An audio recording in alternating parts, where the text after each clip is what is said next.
একটা লেখছি ইসলামের পক্ষে। তাই নাকি? এক লাইন কোন তো দেখি। এই কবি সাহেবের 10,000 টাকা। কবি সাহেব আমাদের। আউযু বিল্লাহি মিনাশ শাইতানির রাজিম, বিসমিল্লাহির রহমানির রহিম। কবিতার নাম রঙের মেলা। স্কুল বন্ধ, পূজার ছুটি, গায়ের ছেলেরা বেঁধে জুটি। পূজা দেখলাম উল্লাপাড়া, তথায় দেখি হিন্দু ভরা। দেখলাম গিয়ে মাটির মানব, মানব তো নয় দেখতে দানব। 10 হাত তার 2 পা, হিন্দুরা তাকে বলে মা। 10 হাতে 10 অস্ত্র ধরে বসে আছে সিংহের পরে। সে বলিতে পারে না কথা, সবাই পায়ে নোয়ায় মাথা। গলায় দিয়া ফুলের মালা, খাওয়ায় তাকে দুধ কলা। ভক্তি শ্রদ্ধা করে মান, বাক শক্তি নায়ক প্রাণ।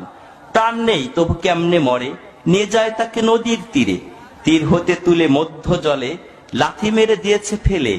এখানেই মোর মনের কথা, মাকে কেন দিলে ব্যথা। করছো কেন রঙের মেলা, এগুলো তো ভাঙাচোরা খেলা। এই খেলাতে নেই কো লাভ, এই খেলাতে শুধুই পাপ। পাল্টিয়ে ফেলো মত, হও শেষ নবীর উম্মত। খোদাকে মানো প্রভু,